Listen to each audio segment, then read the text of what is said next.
और चलिए इस वक्त की बड़ी खबर की बात करेंगे। थोड़ी देर में CM Manohar Lal press conference करने वाले हैं। बजट को लेकर प्रेस कॉन्फ्रेंस करेंगे सीएम मनोहर लाल। बड़ी और अहम जानकारी आपको दे रहे हैं। कुछ देर में सीएम मनोहर लाल की प्रेस कॉन्फ्रेंस होनी है। बजट 2021 से 22 पेश करने के बाद प्रेस कॉन्फ्रेंस करेंगे मुख्यमंत्री। बजट के तमाम पहलुओं पर सिलसिलेवार तरीके से मीडिया के साथ चर्चा करेंगे। सीएम बजट की सभी बड़ी बातों की जानकारी मीडिया को देंगे। 1,55,645 करोड़ का बजट पेश किया गया इस बार मनोहर सरकार की ओर से, और इसको लेकर मुख्यमंत्री मनोहर लाल अब से कुछ ही देर में प्रेस कॉन्फ्रेंस करने वाले हैं।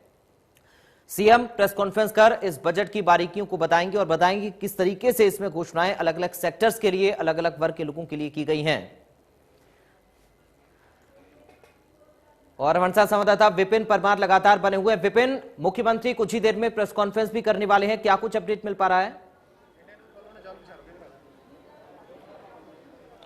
देखिए, बिल्कुल 1.5 लाख करोड़ का बजट पेश करने के बाद मुख्यमंत्री मनोहर लाल जो है अब हरियाणा निवास के लिए रवाना होंगे और वहां पर जो है पत्रकारों को संबोधित करेंगे। लाजमी सी बात है, जो एलोकेशंस की गई हैं किस तरह से, क्योंकि जब बजट पढ़ा जाता है उस समय जो प्रति रहती है उसको जो है उसी तरह से रीड किया जाता है, लेकिन इस पूरे बजट की बारीकियां क्या है, किस तरह से उसको, जो सवाल आप पूछ रहे थे कि इंप्लीमेंटेशन किस तरह से की जाएगी,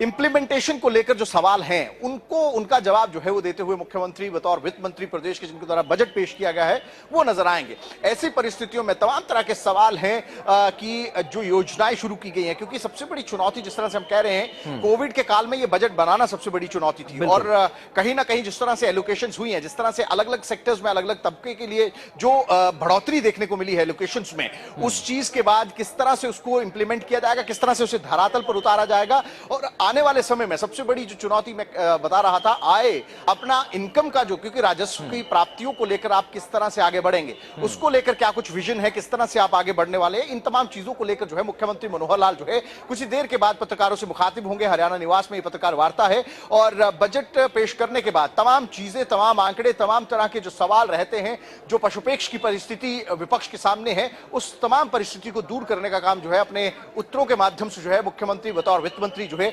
इस पत्रकार वार्ता को संबोधित कर देंगे। जी बिल्कुल, जाहिर तौर पर विपिन, आपने एक बड़ी बात कही है कि रेवेन्यू जनरेट कैसे होगा, ये प्रदेश की सरकार को देखना होता है, क्योंकि जब तक अर्थव्यवस्था मजबूत नहीं होगी तब तक विकास के लिए आगे हम योजनाओं को नहीं चला सकते हैं और जनता को तमाम सारी योजनाओं का लाभ हम नहीं दे सकते हैं। क्योंकि अगर मैं हरियाणा से सटे पंजाब का जिक्र करूं तो वहां पर जब बजट पेश किया गया था तो सरकार के ऊपर यह सवाल उठा था कि रेवेन्यू जनरेट नहीं हो रहा है, कैसे राजस्व में बढ़ोतरी नहीं हो रही है, तो फिर कैसे बजट की घोषणाओं को पूरा किया जाएगा। लेकिन हरियाणा की सरकार ने जो बजट पेश किया है, ये एक बेहतर बजट पहले से सरकार बता रही थी कि हम पेश करने वाले हैं। कोरोना काल के बाद जो परिस्थितियां बनी उनसे पार पाते हुए ये बेहतरीन बजट क्या माना जाए सरकार की ओर से, तमाम सेक्टर्स की जो घोषणाएं हैं, जो प्रावधान है, उनको देखते हुए।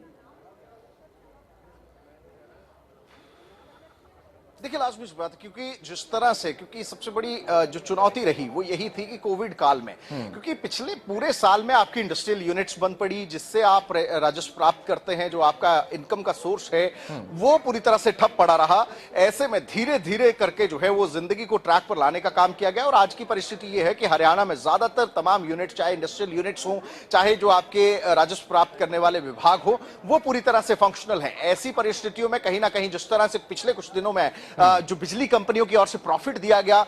लाभांश जो है वो दिया गया, इसी के साथ साथ अगर बात करें माइनिंग, जो खाद्यान्न मंत्री हैं मूलचंद शर्मा, उनसे हमारी बात सुबह हुई, उनका ये कहना था कि अभी 2 महीने जो है वो मेरे जो एंडिंग रिपोर्ट है उसमें पड़े हैं, उसमें भी कई करोड़ों का इजाफा जो है वो देंगे, लाभांश जो है वो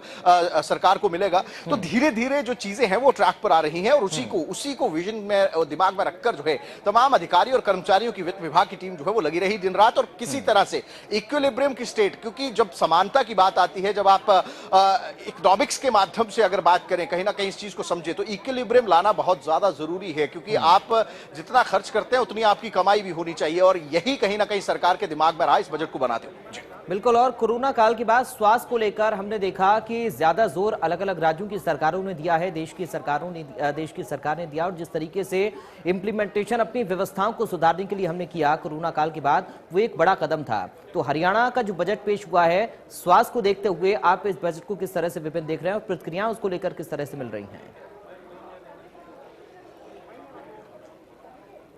देखिए, स्वास्थ्य सेक्टर की अगर बात करें तो कहीं ना कहीं पूरा फोकस जो है वो दो सेक्टर्स पर देखने को मिला, ना केवल दो सेक्टर्स बल्कि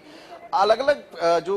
एलोकेशंस हैं वो अलग अलग डिपार्टमेंट्स में देखने को मिली, लेकिन मेजर फोकस जो रहा, क्योंकि यहां पर आप सीखने के कहीं ना कहीं उस दौर में थे जब आप पैंडेमिक से गुजर रहे थे, आप पूरा प्रदेश बंद पड़ा हुआ था, ना केवल पूरा प्रदेश बल्कि पूरा विश्व बंद पड़ा हुआ था। ऐसे में उस समय के इस तरह का अगर कोई और पैंडेमिक या इस तरह की परिस्थिति, इस तरह का कोई डिजास्टर अगर आने वाले समय में आता है तो आप अपनी स्वास्थ्य सेवाओं के लिए कितना जटिल हैं, कितनी आपकी मजबूत स्वास्थ्य सेवाएं अपने प्रदेश के वासियों के लिए आप रख सकते हैं, इसको लेकर कहीं ना कहीं ध्यान में जरूर रखा गया। और अब जिस तरह से जो मॉडल्स दिए गए हैं, जिस तरह की लोकेशंस या फिर जिस तरह की